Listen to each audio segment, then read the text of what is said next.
Hey y'all, welcome to my channel. Today I am going to be talking about They Cloned Tyrone. I I originally wanted to watch this movie because I heard a bunch of really good stuff about it.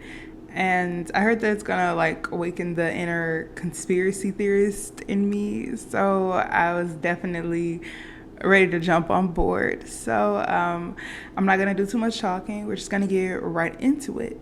So the movie starts with these three men. They're having a debate, a conversation about this conspiracy theory about Michael Jackson still being alive.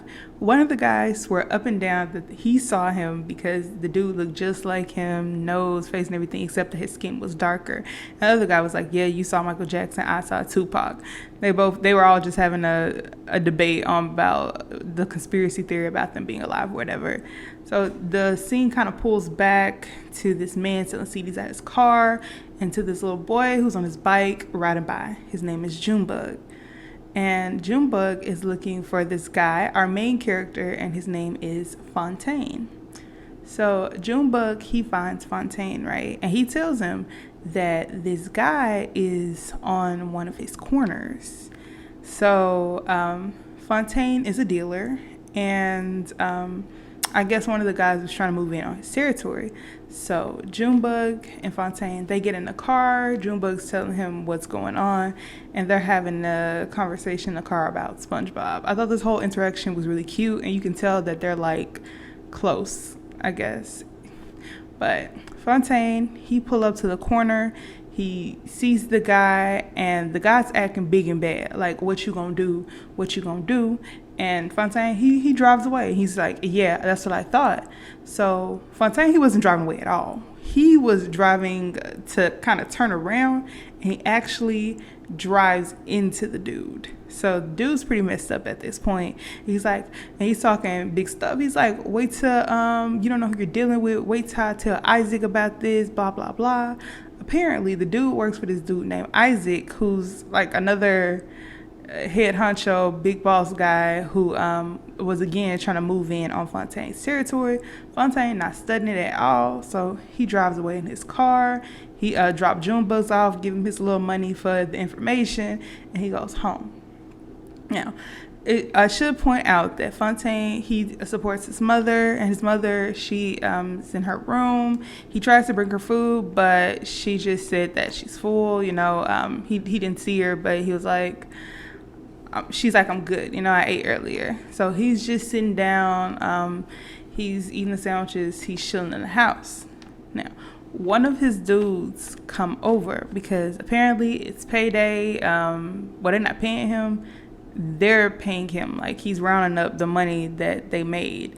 And he's like, what is this? This is a little short. He's like, yeah, Slick Charles, I couldn't find him. I was out looking for him, blah, blah, blah. And Fontaine like, all right, man, I'll go look for him or whatever. So the scene changes again.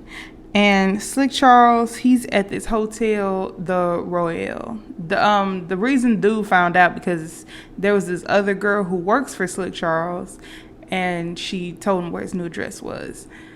He's in the Royale. It's like a motel or whatever. There's this girl in there. Her name is Yo-Yo. She's also another main character. Slick Charles is also a main character, by the way.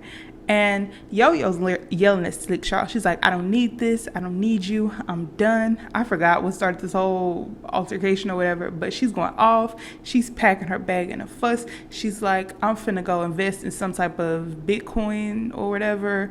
Like, she's like, I really don't need this. I'm finna leave. She's out the door. So while all this is going on and Fontaine's on his way to the Royale, I forgot to mention that Isaac and his dude from earlier is actually following Fontaine, because dude, once that situation happened, he called Isaac. I was like, all right, wait, I'm on my way. So they've been following him, and they followed him to the Royale where he met Slick Charles. So as this is going on, Yo-Yo's walking out. She yells at Fontaine, yeah, he in there in room blah, blah, blah. So Fontaine beating on the door, and Slick Charles, he like, yeah, I knew he was gonna come back. That's why I named you Yo-Yo. You was gonna come back anyway. I knew that. And he see he sees Fontaine. He freaking out a little bit because obviously he there because he owed him money.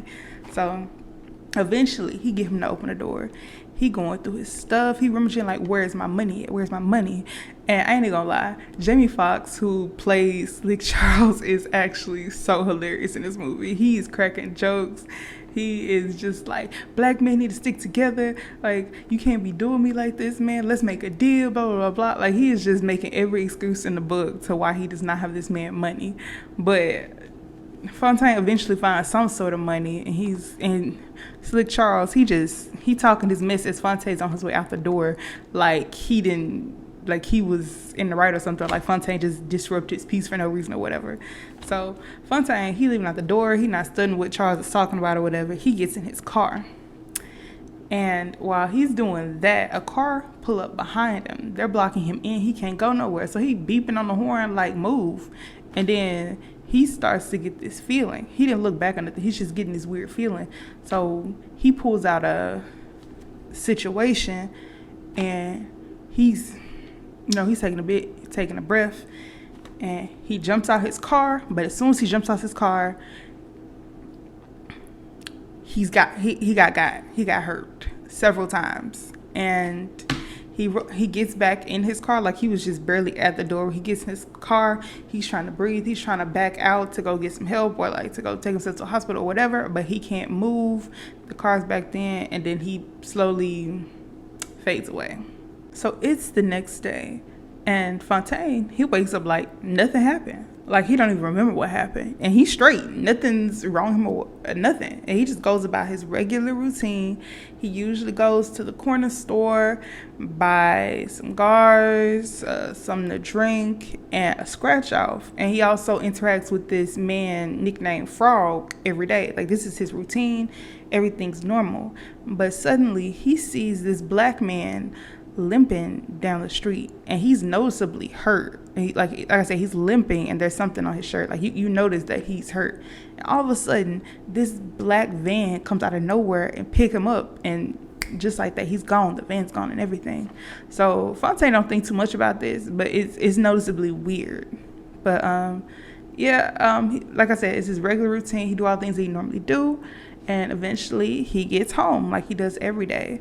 Now, at this point, I should mention that Fontaine, he had a little brother, but his little brother is not in the picture. Something had happened to him, but in this point in the movie, we don't know what happened.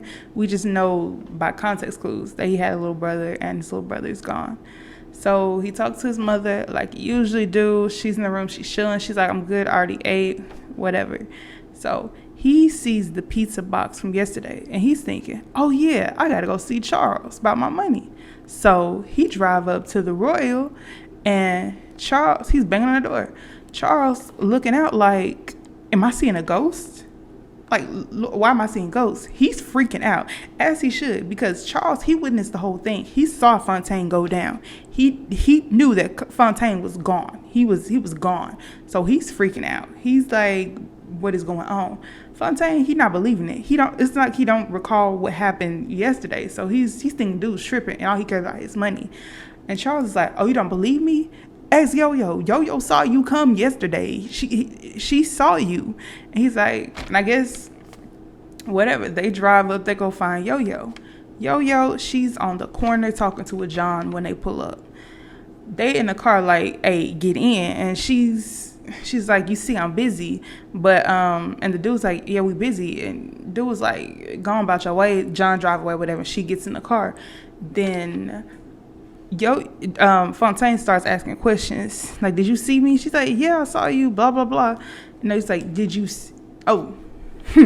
he's like, did you see me? She thought it meant in like a physical way. She's like, no, I ain't see you. He's like, did you see me? Like, you saw me yesterday? And she's like, yeah, I saw you or whatever. And she explained that she heard the sounds of like the situation going off, and she got nosy and went back, and she saw like a black van, and she said she saw that black van before in like one of the neighborhoods she used to be on. So Fontaine, he gets curious, and I guess he think it was like the car of who did this to him or whatever. So he drives to the area where she saw the van before, and they see it parked next to this house that looks abandoned. So They all get out the car. Fontaine basically forced them all to get out the car. I don't know why, but he basically forced Yo-Yo and Charles to come with him.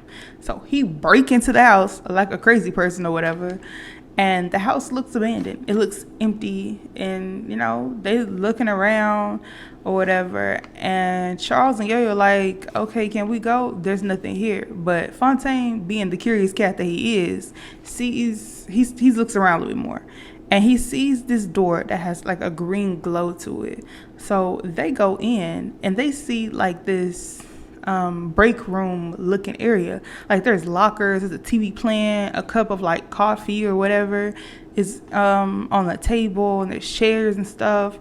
And it's weird. Like it's very weird. Cause like I said, the house looks abandoned. It looks like a house that people loiter in or sell things in. So they're like I said, Fontaine, curious dude, he looking around some more, and he finds this door. He opens it, and there's an elevator inside a house. So Fontaine, being the curious dude that he is, like I said, he gets into the elevator.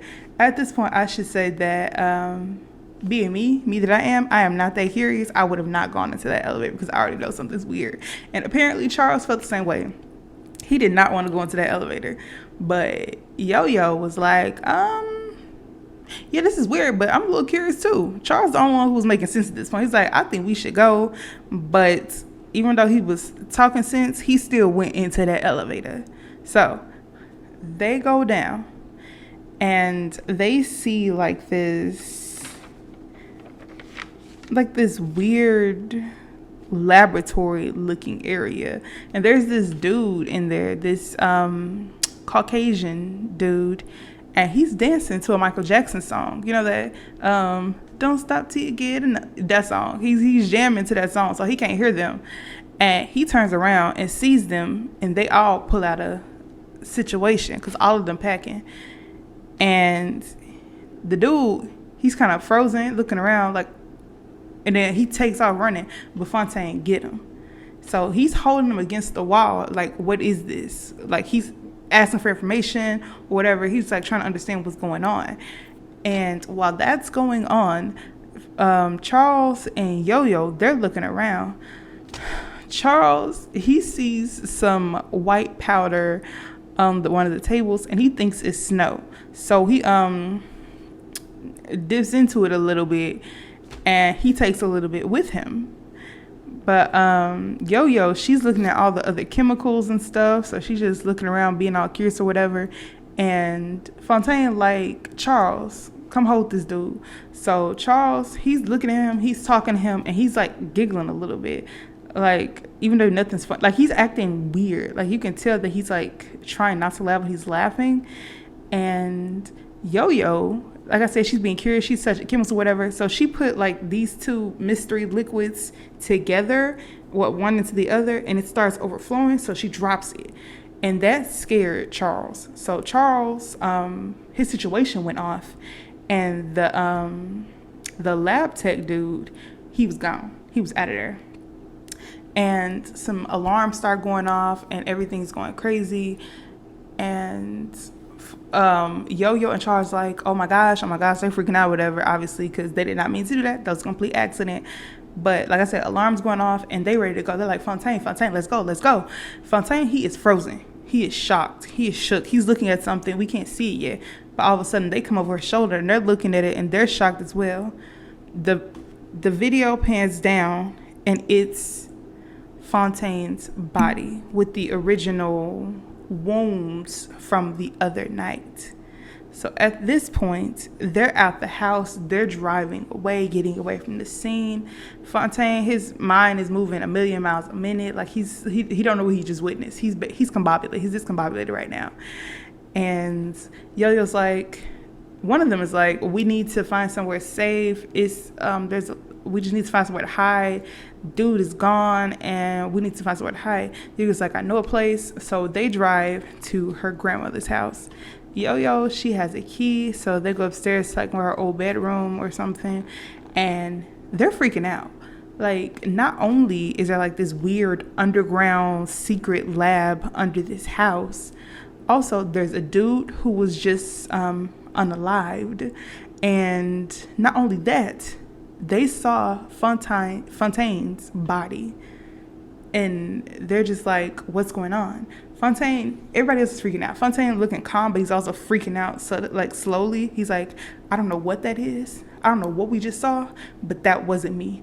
I'm me. That was not me. Like, he's getting angry while he's freaking out or whatever. And he's like, he's finna run. He tries to like walk towards the door, like he's finna go look at the place again. And Yo-Yo stops him. She's like, dude, I understand this is weird. This is some crazy stuff right now, but the block is hot. Dude just got hurt. Like, we need to chill out for a moment. If you go, ain't nothing good gonna happen. It'll be there in the morning, so we will go in the morning. You just need to calm down. We need to stay here for a night and regroup. And he calms down. He listens to her, and they all just go to sleep. So it's the next day. Yo-Yo wakes up. She's looking around. She wakes Charles up, and Fontaine is nowhere to be found. The scene changes.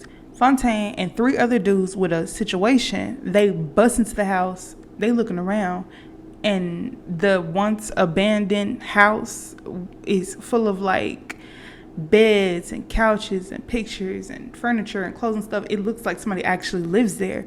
So the dudes, they're like, Fontaine, what are we looking for? Fontaine, he's just frantically looking around, trying to find the break room and the secret elevator and everything, but he can't find anything because everything is completely gone. Like, there's just, the house looks completely normal, like a regular house. And like I said, the other dudes, they're looking at Fontaine like, bro, what are we looking for? What's going on? And Fontaine's trying to explain that there was an elevator there was a secret room and all that, and the dudes think he tripping. They think he's dehydrated, he done gone crazy or something. And one of the dudes trying to talk him down, like, okay, we'll get you some water and you'll be good. Like, we're mostly water. He's saying, like, he's trying to reason with him with or whatever. And Fontaine, he not listening to none of that because he knows what he saw. He knows he's not going crazy. So Fontaine, he drive off. He leave them at the house. And he goes back to Yo-Yo grandma's house and try to talk to Yo-Yo and Charles, like, okay, what's going on? Because I went back to the house and everything's gone. Like, that looks like a regular house. Like I said, it looks like a regular house. And the lab, the elevator, everything is gone. Like, I know what I saw. Am I sure this was real, right? Like, he's doubting himself at this point. Like, what we saw was real, right? And Charles was like, yeah, I had a nightmare about that. So, yeah, it was very much real. So Yo-Yo, she's a big Nancy Drew fan. Ever since she was a kid, she has like a bunch of books of Nancy Drew. So she been talking about how Nancy Drew always goes on these adventures, and how at the end of the day it ends up being some regular vanilla stuff that could easily be explained. So Fontaine, he's like, okay, what would Nancy Drew do in our situation? And they're sitting there thinking, pondering, whatever. And the whole time, Charles in the background, he complaining about how hungry he is. He like, y'all ain't got no food up in this house. I'm hungry. I want some food. So to get him to shut up, well, there's this chicken commercial that's been going on. Like, it's been on TV in a couple scenes, but it just popped up on the screen because the TV was playing in the background, but the chicken commercial came. So to get him to shut up, the scene changes and they're at the chicken place, right? And they're over there, they're eating, and they're talking about the situation. They're eating the chicken like, okay, let's think about the facts. Nancy Drew would think about the facts. Yo-Yo's talking. Fact, Fontaine is gone. Charles saw Fontaine, Fontaine is gone. But also fact, he right there in front of them. He right there alive. And while they're saying all of this, they're chuckling and laughing because of how crazy the situation is. And Charles and Fontaine, he's laughing right along with him. Fontaine like, see, there you go, dude. I've known you for years, and you should crack a smile every now and then, because I've known you for years, and you never laugh. And he's laughing at the fact that Fontaine never laughs. And while he's pondering on that, he looks around and realizes everybody in that chicken spot is laughing.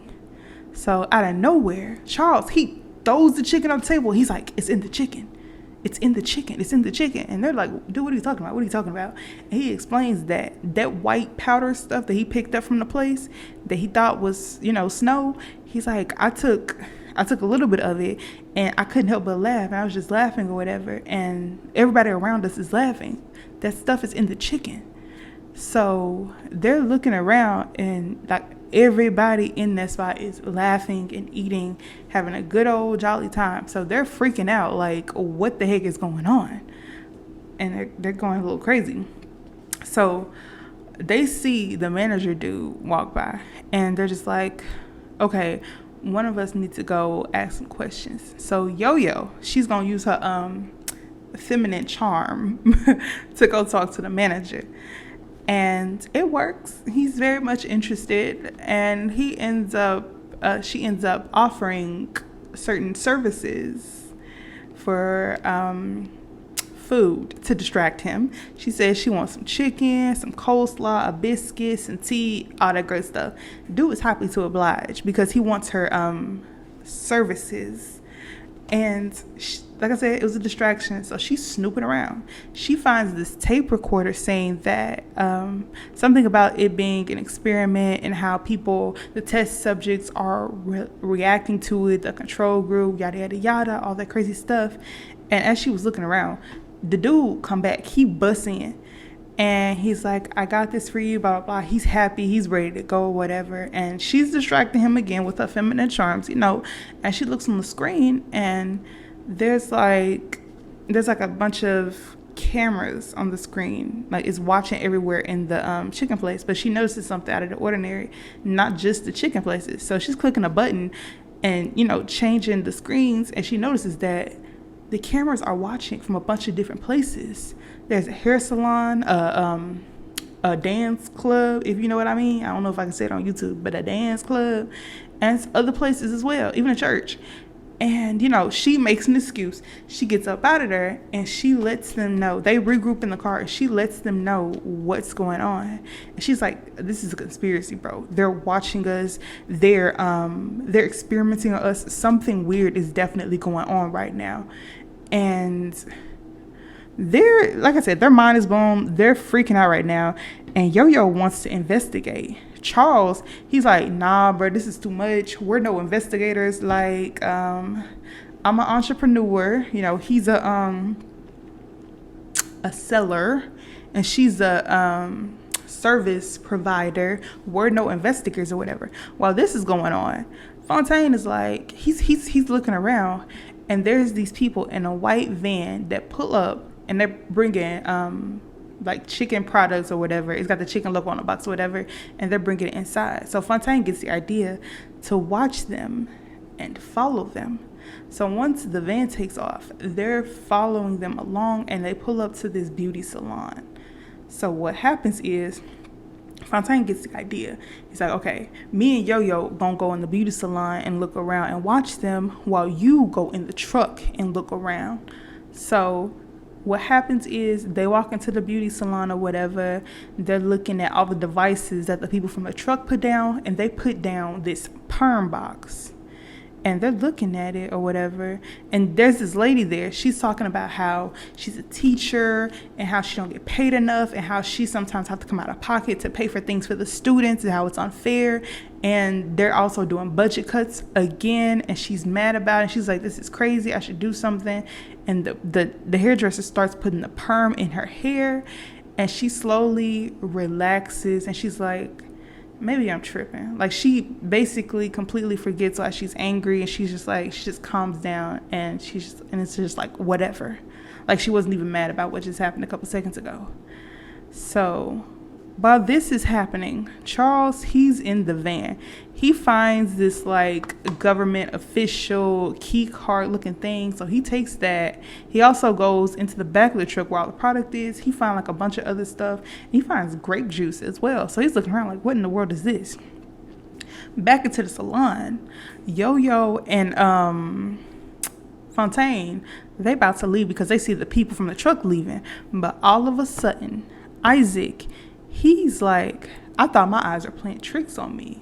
How are you still alive? Because Isaac was the dude from last night who, not last night, but the night before, who hurt Fontaine, who did the thing to him. So Isaac, he's like, what's going on? Like, this is very weird that you're like, you still over here walking around, you know?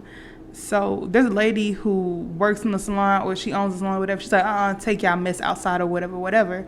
And they're going back and forth or whatever. And Yo-Yo's like, we ain't got time for this. We got to go. The people are leaving. And we got to warn Charles, who's in the truck.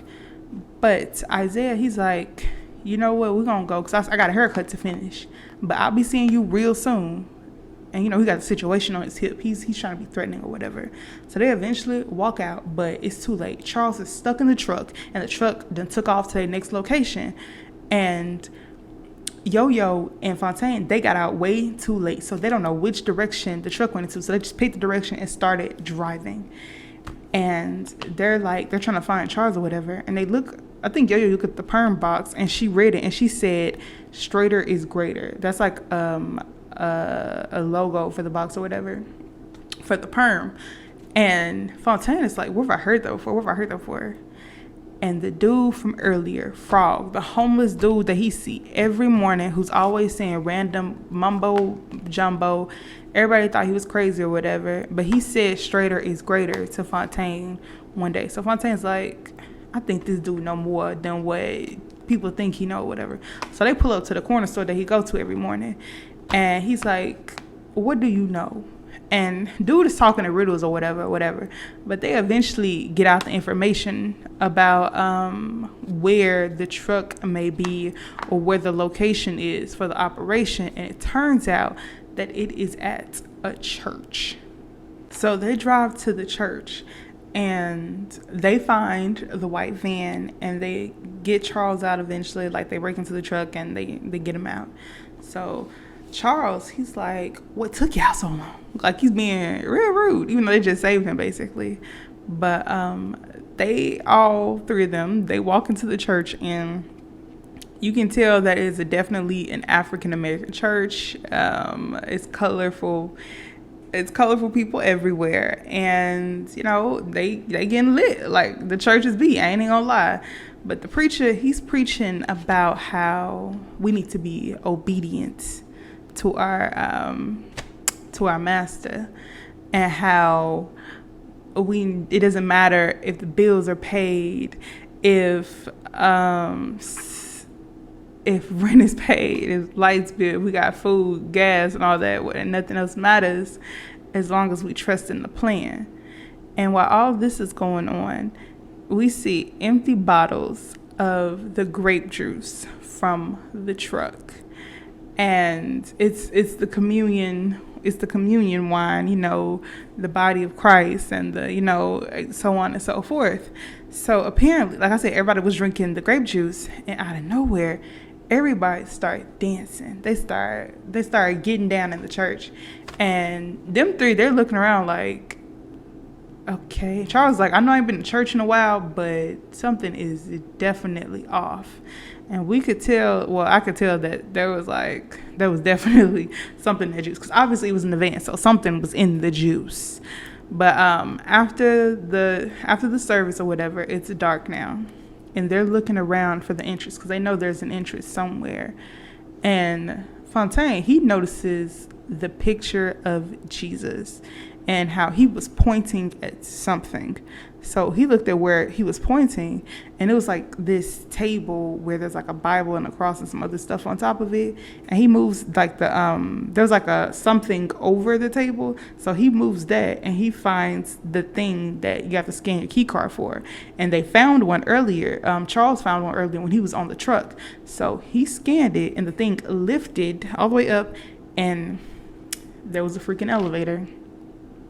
So all of them, they get on, they got the situation ready, and this part of the movie was actually very, very funny. There's this scene where Charles starts singing and Yo-Yo starts singing. It was like a remix to a song. I forgot. I know the song. If I heard it again, I would remember, but I forgot what the song was that it was remixing. But it was a really funny scene. But when they open it, it was nothing like what it was before. It was huge. It was a huge huge underground establishment, and these three dudes in a hazmat looking suit thing or whatever, they passed by, and Fontaine was like, hold on a second, they go into a bathroom. And Fontaine, he did his thing, and he got the suits for all of them. So all of them walking around, face covered, just looking at stuff, like just taking the whole thing in. And they got different departments. They got shipping, communication, like some other stuff and everything that's going on. Shipping is like for the products, the grape juice, the perms. They had food. They had a bunch of crazy stuff. They got a bunch of crazy stuff in it. The communications, they were watching and listening to everybody in the community. And the other departments, they passed by a room where like these two dudes, they were fighting each other. There was like this music was playing on the speakers. It was really very violent or whatever, and the dudes were fighting. And then out of nowhere, the dudes that was conducting the experiment, they changed the music to something soft and sweet, talking about I want a hug or whatever. And the dudes stopped. They looked at each other and they got sad and they hugged each other. So you could tell that the music was controlling them.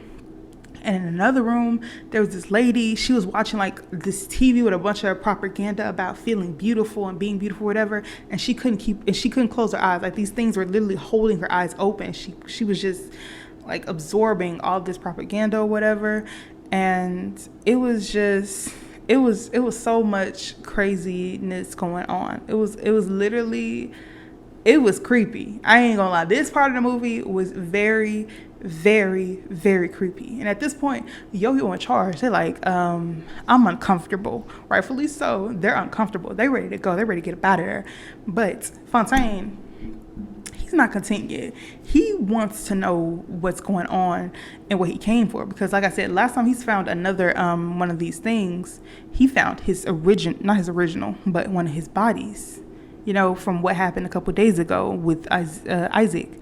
So they walk through this room and they see like these weird pods everywhere. And they click a few buttons and like this fog removes from the pods, and it's nothing but clones everywhere. Like there's a bunch of clones of a bunch of people in their neighborhood, and it's not everybody. It's just specific people. And obviously there's more clones of Fontaine, but there's also a clone of Charles. So at this point, Charles is freaking out because he didn't know that he was a clone as well. They didn't know. They just thought it was Fontaine or whatever and a couple other people. But when he saw himself, he started having like an existential crisis or whatever. But more so Fontaine, because when he saw his pods, he kept opening and opening and opening. He saw nothing but different clones of himself over and over and over and over again. So he pulls out his situations and start like trying to break through the glass and like get rid of the clones or whatever. But that it's a situation, so it's really loud or whatever. And Yo-Yo, it's like, dude, calm down. Like, what are you doing? And sirens start going off because obviously dude's making noise. Like obviously somebody was gonna hear. I don't know why he did that. That was so stupid. Like I get you going crazy, like you see something that's really crazy. You know what, maybe I can't judge the way he reacted to the situation, but that was dumb. He was sneaking up in there and you was trying to keep a low profile. Why would you do something like that? But that's neither here nor there. So, they trying to get up out of there. They're trying to find an escape. They eventually find an elevator. And the elevator, it leads to a dance club, like a dance club or whatever. So they get out. They get off the like hazmat suit looking things. But they're trying to be inconspicuous, but it's too late. One of the dudes, he was a DJ controlling the music or whatever for the whole place, and he was informed by somebody below that those three people are escaping. You finna see them, blah blah blah blah blah. So the dude who's playing the music, he's like, I'm finna slow it down, and he plays this one song, and everybody starts moving real slow. And it was very obvious that he was hypnotizing them. Like he was doing something with the music or whatever. Because that was one of the things they had below. That was one of the things that they had going on. Where, like I said, there was these two dudes fighting until like the soft music came on. But everybody in the club, they're basically like swaying slowly. And Yo-Yo's like, don't listen to music. And she's trying to rush them two out of there. Her and Fontaine, they get to the opening of the place. But Charles, he's not next to them. He's not next to them. So they go back and get him, but he don't want to move. He don't want to go nowhere. So Fontaine, he basically yanks that dude, and they try to get out of there, and they get in the car. While this is going on, the DJ is like, oh, okay, I got some for y'all, you know? So while y'all all hypnotized or whatever, he basically commands all those people to run out and to get them. Like all those people, it was so many people. It was like some out The Walking Dead or something. Like all those people were running after them. They were trying to drive away or whatever, and they were looking for an exit. They couldn't find like a swift way out of it, so they had to go through these gates, like drive the car through the gates, which basically made the car stop or bust a tire or something, but the car couldn't move no more. And all those people were around trying to get into the car, banging on the car, whatever. And out of nowhere, everybody stops. It was so creepy. It was like they were frozen or something, but everybody just stopped immediately. So they're looking around the car like, what's going on? You know, like what's going on? And Fontaine, he gets out first. Then Yo-Yo, then Charles. They have the situation in hand, and they looking around like, what is going on? So this car drives up out of nowhere, and this one dude come out, and the camera pans up, and it's another clone of Fontaine.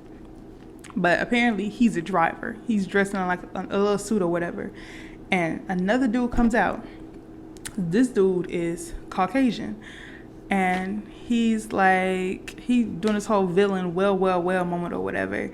And, you know, they holding up the situation like, okay, what's going on? And I don't remember word for word about the whole conversation, but it was just a whole lot of explaining about how Fontaine, he provides a pivotal role in the community. Like I said, he is a seller. You know, he sells products, and he's part of like keeping the community down or whatever. So that's why they keep bringing him back, and like specific people back, like Charles. He's a he has girls. He has girls who provide services. I'm not saying different words. Again, I don't know how you feel about those words. But yeah, again, a part of bringing the community down. So that's why they keep bringing them back after stuff happens to them. But Yo-Yo, she's just a regular person. She's the original, and she's just whatever. So now that they know all this information, the dude, he was like, y'all got two options. Option A, we start over. Like, y'all gone or whatever, and the next clones come in. Option B, y'all just go about y'all regular lives, and, you know, y'all keep doing what y'all do best. And Fontaine, like, how about option C? And they all pull out their situation, and then dude out of nowhere, he says a name. I forgot what the name is, but it made them freeze in their tracks. Now, like I said, Fontaine and Charles, both of them are clones. So obviously this was a control word. But Yo-Yo, she's the original. So she's looking around like, yo, what's going on or whatever. And he's like, yeah, we control you. You think we wouldn't put like some type of contingency plan? Yeah, we control you. We own you. And she's like, you don't own me. But he says, Fontaine point the situation at Yo-Yo, or at her or whatever, and he does it, and Yo-Yo's like, please stop, Fontaine, don't do this, and he can't control himself. And the other dude, he's like, oh, you think you have a choice? I don't think you're getting it. Fontaine, point the situation at yourself. And she's like, no, please, Fontaine, don't do this, don't let him do this to you, And the dude in the background, he's yelling, going off, blah, blah, blah, blah. Don't you see? Now you understand the situation. We control you. We own you. There is no free, blah, blah, blah. And he's, like I said, all this in the background. And Yo-Yo, she's freaking out or whatever. And he's like, release. So Fontaine and Charles, they both fall to the ground. They're done. And he basically says, go back to your regular life. You understand now. And the dude and his driver, they get in the car, drive away. And as soon as they drive away, all the people, they unfreeze from the hypnosis or whatever. And they're looking around like, what's going on? How did I get out here? Type stuff, you know? So at this point, now knowing everything that he knows, Fontaine, he's drained. He's down bad. He he doesn't care about anything. He knows that he's a clone. He knows that he's replaceable. He knows that there's nothing that he can do, that they control him, that his life is not his own. So he just goes about his regular cycle. He goes about his regular day routine. You know, he goes to the store, buy the guards, the scratch off, the drink, talk to Frog on the way, the old homeless man, you know, who always saying the stuff. And, you know, do his due diligence around the neighborhoods or whatever. And he comes home like he normally do, his regular routine. And at this point, he starts crying because, like I said, he's down bad. And he runs, and no, he didn't run into, but, you know, the little boy Junebug from earlier, he sees him. And Junebug's, you know, he starts talking about SpongeBob again, about this one scene with SpongeBob and Patrick were crying or whatever. And talking to him cheers Fontaine up a little bit, you know, because he reminds him of his little brother. That's why they have like a good relationship, because like I said, Fontaine, he lost his little brother a while ago, and like talking to Junebug really reminds him of his brother and makes him feel a little bit better. So he goes back in the house. He tries to talk to his mom. Every time he goes into the house, like all the days he goes in the house, he doesn't see his mom. He just talks to her through a door. He asks her if she wants some food or something. She's like, yeah, I'm good, I already ate or whatever. And he goes by his day. But this day he was like, I want to talk to my mom, I miss you. Like he want to see her, whatever. And he keeps telling her to open the door, and she's like, no, I'm good. He's just like, open the door, open the door, open the door, open the door. He busts through the door, and the room is completely empty. There is nothing there but a table and a tape recorder set to respond to when he comes to the door and asks her, do she want some food? All this time, his mother was not there. There was nobody there but a tape recorder saying a one-line response to when he came to the door to ask if she wanted some food. And at this point, Fontaine is done. He is mad. He's not even freaked out anymore at this point. He's just mad. And I understand, because his whole life is basically a lie. Like, he doesn't know what's real and what's not real at this point. And he's not even technically, he's real, but he's technically not even real at this point. So it's just, it's all bad. It's all bad right now for him. So, he goes to see Charles, and Charles is bad. He's down bad too, because he just found out. At least Fontaine knew that something was wrong, that he was a clone. But Charles, he just found out that he was a clone as well. So he's just sitting there. Well, he's not even sitting there. He's like drinking himself crazy. He didn't even shower. He's not doing his regular whatever he be doing. He's going through an existential crisis. So when Tyrone come up, you know, not Tyrone. When Fontaine show up, you know, they having a conversation about how their life isn't real and how they have these memories of doing stuff, but they never really did anything, you know? Like, both of them are a couple days old, basically, you know? And it's a real crazy moment. And as this is happening, as they're having their little conversations or whatever, Yo-Yo, she puts together this envelope of information, and she tries to mail it off to some news station outside of their area. And this girl, she's like, Yo-Yo, I see you, girl. You know, Yo-Yo, she's in like a trench coat and a hat, like she's trying to be incognito or whatever. And she's like, Yo-Yo, I see you looking like Carmen Sandiego and da-da-da-da. And I thought that was so funny, because I used to love watching Where on Earth is Carmen Sandiego, but not about this story. So Yo-Yo, she's trying to walk away because she didn't want to be recognized or whatever.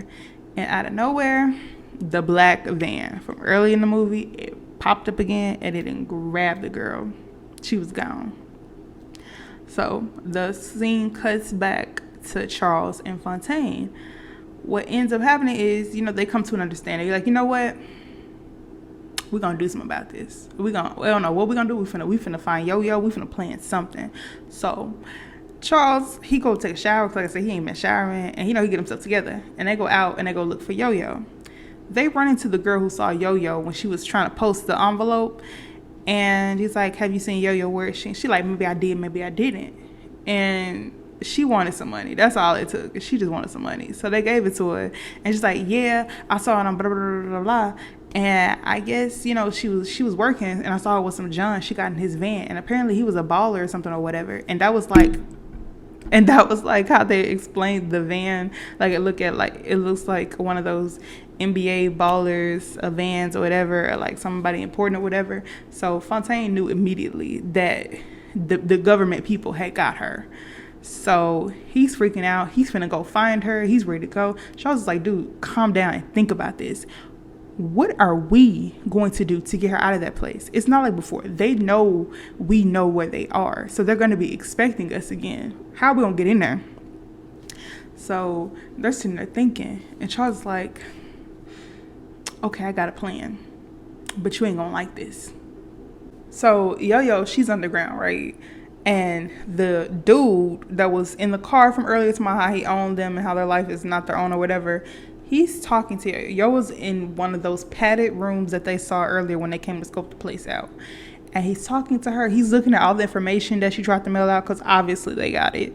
And he's like, this is some real good information or whatever. You got graphs and pictures and blah, blah, blah, blah, and all that. You did a really good job or whatever. Too bad nobody's going to see it. Like, he's basically taunting her in a way. And now they're finna do experiments on her. And Yo's freaking out a little bit. And the dude, he's enjoying it a little too much. He's enjoying it way too much.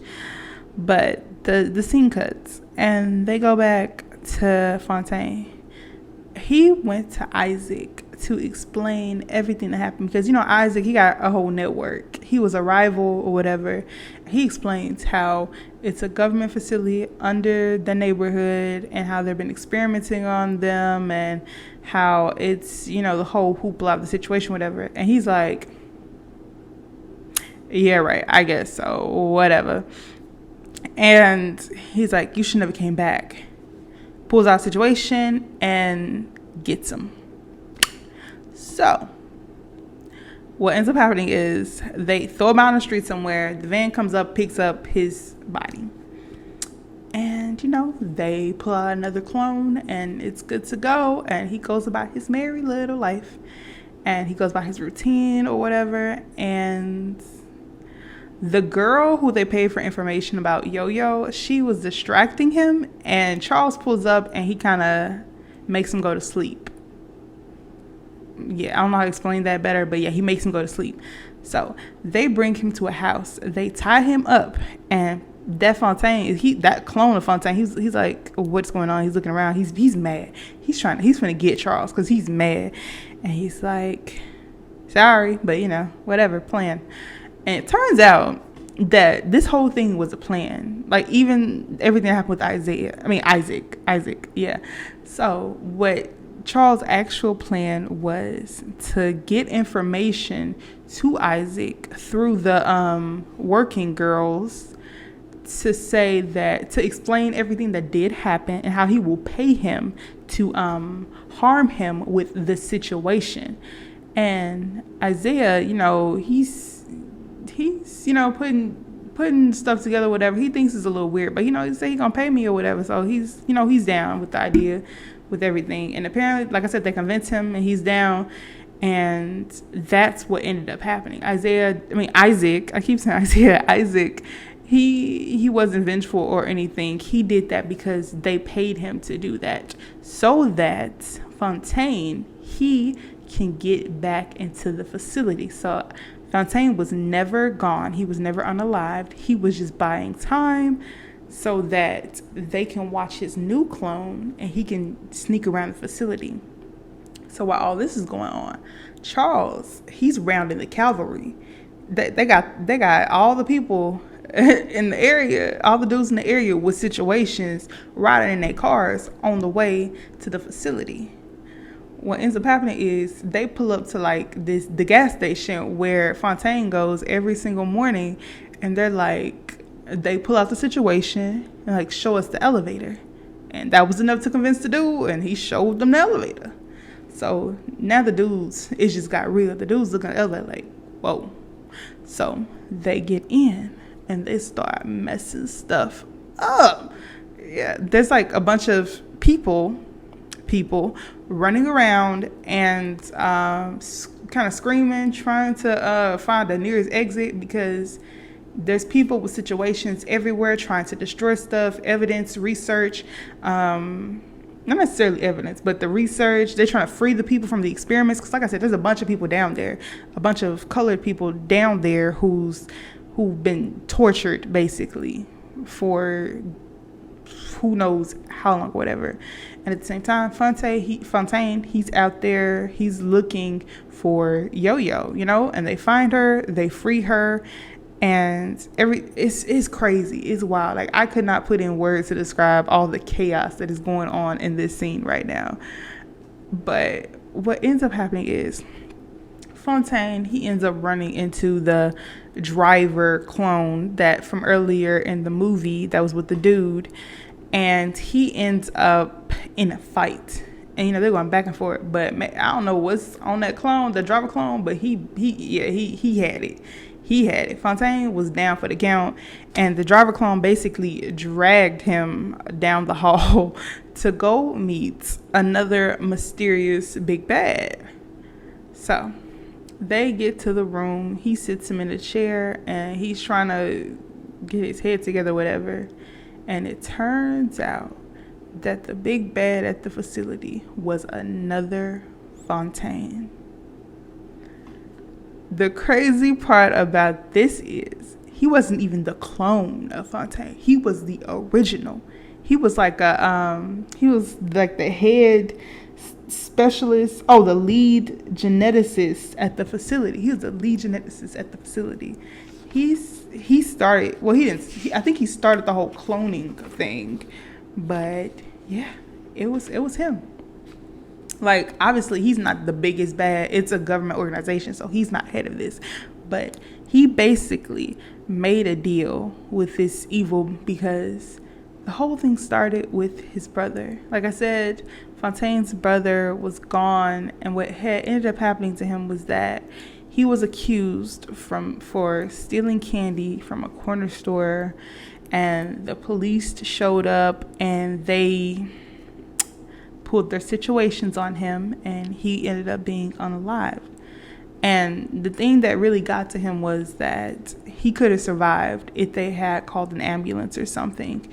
He could have made it, but they just sat there. He sat on the concrete for like 15 minutes, and they allowed all of that to happen. And it was a very sad moment. But he said that's what his motivation for starting this whole thing was, to get his brother back. And another motivation, like the biggest motivation for like the other people, the head people in the government that was in charge of this program, was to create peace in America, unity in the United States. What the geneticists thought was there can never be peace until everybody is the same. Now, what does that mean? This man wanted to turn all people of color into people, Caucasian people. Like, that's what the experiments were leading to. And apparently they had done it. It was a success, because throughout the movie, the people who were in charge in the different points, like the manager at the chicken spots, the DJ at the dance club,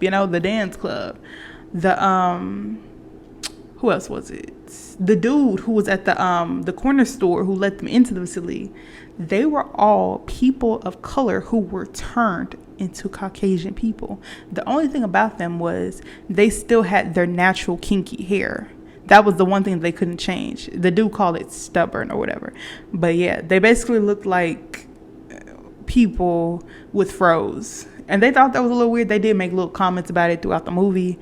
But yeah, apparently they were people of color who got changed into people, And that was weird. The whole thing was very weird. Like, when he explained his reasoning for everything, it was just like, okay, I guess. Like, okay, like I get the whole brother thing. You did, that's crazy, but I get the whole brother thing. But wow, okay, you want to create unity by changing everyone into one race, one race. Okay, yeah. So that part, this whole part of the movie was just weird. It was just so weird. And like I said, there's a bunch of chaos going on throughout the facility in the background and everything. And while all of that whole thing was going on, Yo-Yo and Charles, they were dealing with the dude from the van earlier. And he was trying to get Yo-Yo because he was like, this is my mistake. I should have ended you the first time. Heck, I should have did it the second time. And you know what? I ain't gonna lie. I am never rooting for the bad guy. Ever. But in my head, I was like, yeah, you probably should have. Like, that made more sense. But I'm glad he didn't. Obviously, I am not rooting for the bad guy, but it would have made sense, you know? But, they're doing a whole back and forth with the situations or whatever. He's talking, yada, yada, yada. And obviously, they get the best of him. It was really Charles who got the best of him because he made it look like one of his clones was him, and his clone was down. He was on the floor, he was out. I don't know if they woke him up or not, or he was just gone. But he changed the clothes of one of his clones, and the dude who was chasing her thought that was him and that he was gone, and he got the best of him. So back to the room. The dude, the original Fontaine, was like, I don't even know if that was his real name, but the original Fontaine, he was like, yeah, it's time to say goodbye, basically. And he told the driver Fontaine to, pull out the situation and handle that Fontaine. But Fontaine, he remembered the secret command code name word or whatever to control the clones. And he kept saying it over and over again. And the original Fontaine, he was like, I'm not a clone. You can't control me or whatever. And he was like, yeah, I know. But he is. So he looks at the driver clone. The driver clone's like, Fontaine was like, end him, whatever. And the Fontaine, he took care of the original Fontaine. He took care of him. So he was gone. And eventually, everybody got out. The clones were free. The people who were being experimented on were free. And it was just crazy. It was chaos out in the streets. But everybody from the neighborhood that was looking around, they was helping out. There was a news crew. There was a bunch of people filming what's going on. And it spread. Like I said, there's a news crew. The situation, the news was everywhere. So Fontaine, Yo-Yo, and Charles, they were like, I can't believe we did this. Yo-Yo's like, I just want to say, put it out there, I am retired now. I am done with, she was a working girl. So she's like, yeah, I'm done. And, Charles was like, yeah, I think I'm done too. Maybe me and Yo-Yo, we can head out to Memphis and, they got other facilities, that's another reason. And Fontaine's like, and they're like, what you gonna do, Fontaine? And he was like, you know what? Well, I'm only a couple days old, so I might want to travel a little bit, see the world a little bit. And I think Memphis is a good place to start. So I guess all of them are, they finna travel and bust up a couple government facilities. And the screen cuts to black, and that was the end of their story. Now, the screen uncuts, and Fontaine, or a Fontaine lookalike, clone, he wakes up. And they're in California, and he looks the same, but he looks different. And, he goes about the original, not the original, but the other Fontaine's routine. Wake up, go to the store, work out, check on his spots in the community, check on his mom. And the scene goes to him chilling with some friends watching the news. And they're looking at everything that's going on, that happened in that community or whatever. Because like I said, it made national news. The situation was everywhere. And the dudes, like his dudes was looking at the screen like, ain't that you, Tyrone? And Tyrone was looking at the screen like, and then like the screen cuts to black again, and that's how the movie ended. So that was They Cloned Tyrone. That movie was crazy. But before I get into how I felt about the movie, let's talk about the characters real quick. Let's talk about the dude who played Tyrone. Now, I think he did a really good job at his character. He was like this serious guy who was, all about his business. He wasn't there to crack jokes or whatever. And he drove the movie. Like, without him, they wouldn't have done half the stuff that they did. And his curiosity, even though I thought his curiosity was stupid at times, but it's a movie, so without people doing something stupid, there would be no movie. Now, the girl who played Yo-Yo, she was cool.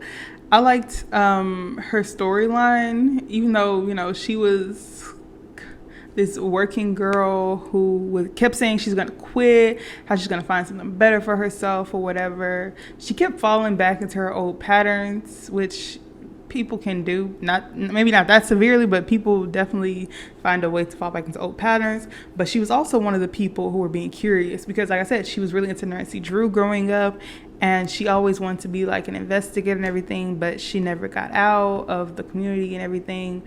But as far as the actor goes, she did a great job. I've seen her in other things, and I can't think of her name right now, but she did very well, and she was hilarious in this movie.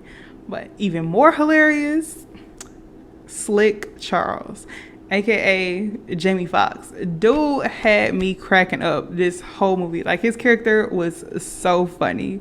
Like, he was the comedic relief and all the seriousness or whatever, and I love that for him. He definitely made this movie really enjoyable. Like, it's a great movie, don't get me wrong, but him being funny definitely added something to it. So he was my favorite character in this movie. I'm not even gonna lie. As far as the movie itself goes, I enjoyed this movie so much. Like, everybody was right. It does waken the inner conspiracy theorist in you. And there were times where it got a little creepy. It got a little too real for comfort. I will say that. But it was also like a really good mix of sci-fi and like a hood movie, like it had that really good balance to it that I really enjoyed. Like I said, there was a lot of funny comedic parts to it as well, and it was just a really good movie. It really was. I cannot say this for a lot of movies, but it kept my attention the entire time. There were no boring parts. Like, I was fascinated, I was intrigued, I was in tune to the movie the entire time. Would I watch this again? Heck yes, I would watch this again.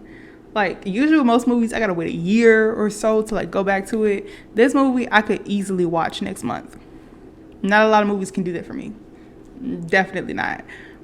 Will I watch it next month? I don't know. We'll see. I would watch it next week if somebody else like hadn't seen it before. I was like, yeah, you just gotta watch this movie. You're gonna watch it with me. I might actually do that. But 10 out of 10, definitely would recommend you check out this movie. Like, even though you know what's gonna happen because you got this far, you watched me explain the movie and what happened, there are a lot of moments in the movie that you just gotta see for yourself. There's a lot of funny moments that you guys see for yourself. Like this one time in the elevator, Yo-Yo and Charles, they're like singing the remix to the song that I mentioned earlier in the video. That was so funny. And Jamie Foxx, there was a lot of moments in the movie where he was just, his comedic timing, like his word play and everything. It was such a good movie. There were so many good parts. Definitely would recommend. So yeah, that was They Cloned Tyrone. Great movie, as I said. Thank you so much for watching my video. If you like what I do, please click the like button. If you want to comment something for me to watch or just what you thought about the video or anything like that, please do. It really helps me out a lot. And also, please subscribe to my channel. That also helps me out a lot. And it's for free, so it wouldn't hurt. Just subscribe. But I will see you guys on the next one. And again, thank you so much for watching.